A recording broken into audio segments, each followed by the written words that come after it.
Что это такое? Машина новая? Nikita Skraban on a school trip to a car factory in Munich, 2018. Boys banter in a BMW. Да вот заехал на завод BMW. Правда, еще номера не выдали.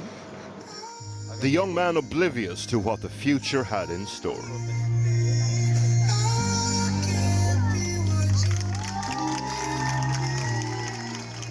That he'd dance outside his school in Vermisste, east of Kharkiv, on his graduation day, be accepted to study law at university.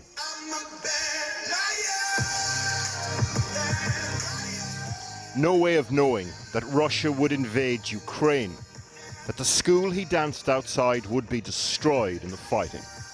Nikita had no idea that on the 27th of March 2022, he'd be assaulted, bungled into a car, and would disappear for months on end. We first came across Nikita's story in May last year, 3 months into the invasion. His friends explained that one afternoon he was taken by Russian soldiers near his home. Никита был здесь. Он приблизительно метров 500, здесь через поле. Проходил домой и в районе садика там пропал. At the time, everyone assumed the worst. But then, 3 months after his disappearance, Nikita's mother found out via the International Committee of the Red Cross that he was alive. He was in prison, somewhere in Russia. Но при этом местонахождение его и связи я с ним не могу держать. При этом даже адвоката его не допускают до него. Никто не знает, где он. Nikita's mother managed to find a lawyer in Russia to represent her son. The Russian Ministry of Defense responded to correspondence from that lawyer. In the letter, they say Nikita was detained for opposing the, quote, special operation in Ukraine, but Nikita's family say he was not involved in the resistance. The letter doesn't detail any charges per se, and says no information will be forthcoming until the, quote, necessary checks are carried out. They describe Nikita's health condition as satisfactory, a word that doesn't cut it for his mum. У него плохое зрение. Я не знаю, дали ему очки эти, не дали ему очки эти. Сейчас мороза, есть у него вещи какие-нибудь или нет. Я ничего этого не знаю.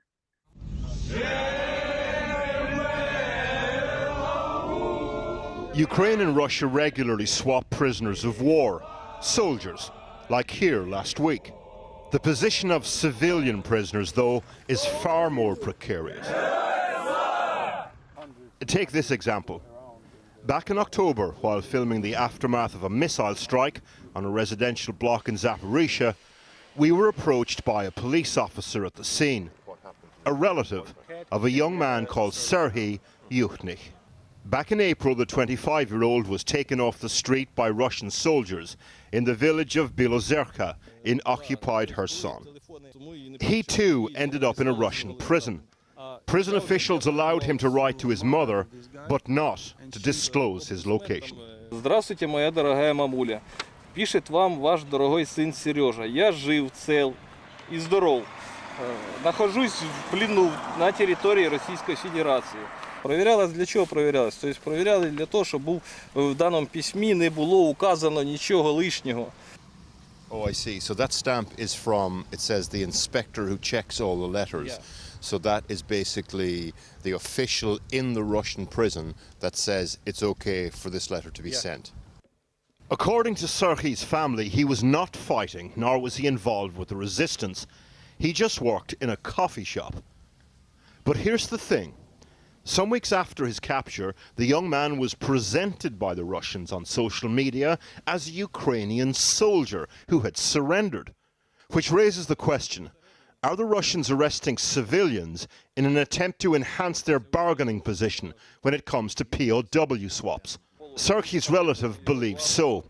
With family still in occupied Ukraine, he spoke to us anonymously.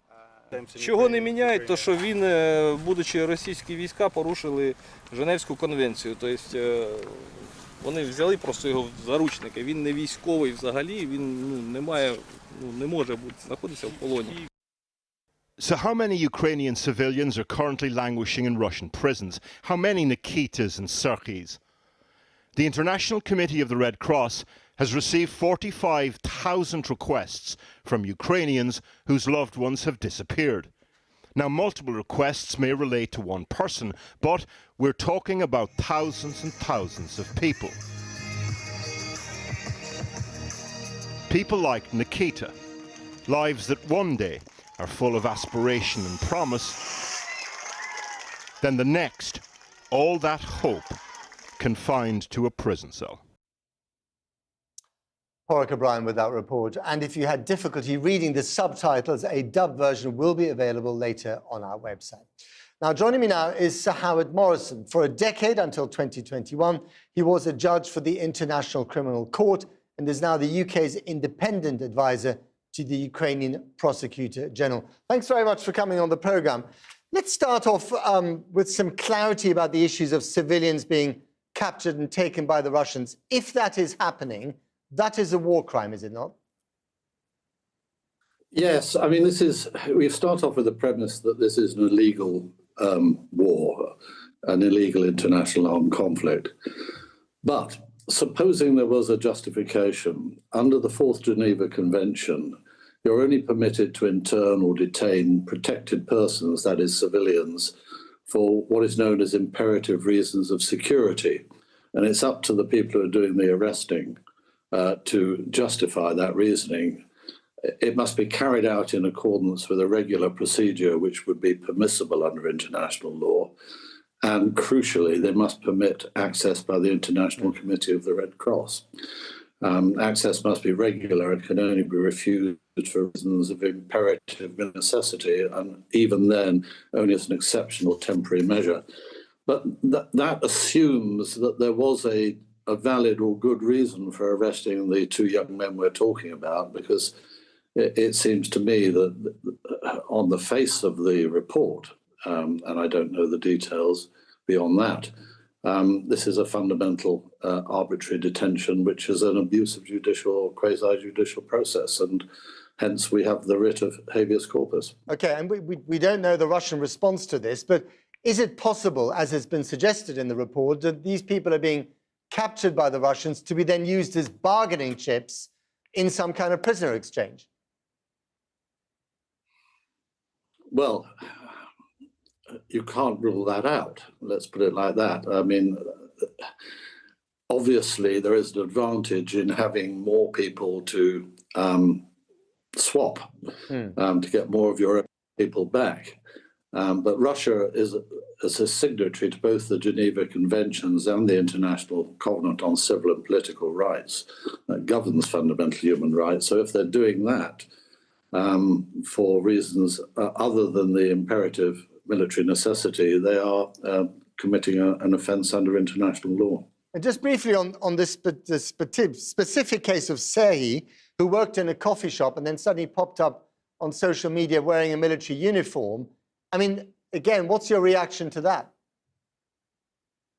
Well, we all know it's extremely easy to transpose somebody's face by technology and make them look as if they're wearing a uniform, which they're not. And if that's been done, one would presume it is to support that he is a soldier and therefore subject to an exchange of prisoners. In a sense, it's maybe to his personal advantage if he is regarded as a prisoner of war, because that invokes the protections of the Geneva Convention. Right.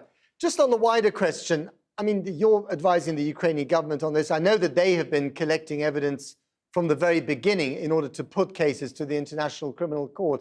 How likely is it that we will ever see some of the big fish, senior generals, political leaders, Putin himself, actually end up in the dock?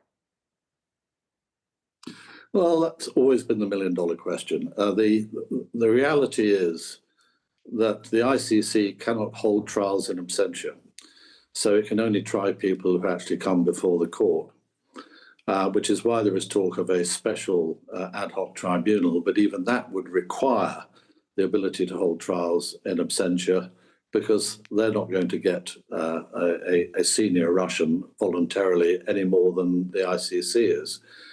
But under Ukrainian domestic law, you can try the crime of aggression and you can hold valid trials in absentia.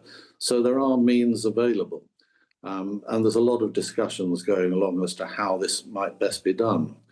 But as I've said before, when I was a judge at the International Court for the former Yugoslavia, we were told we'd never get Milosevic, Mladic or Karadzic. And we got all three. You got all three. Got to leave it there. So Howard Morrison, thank you very much indeed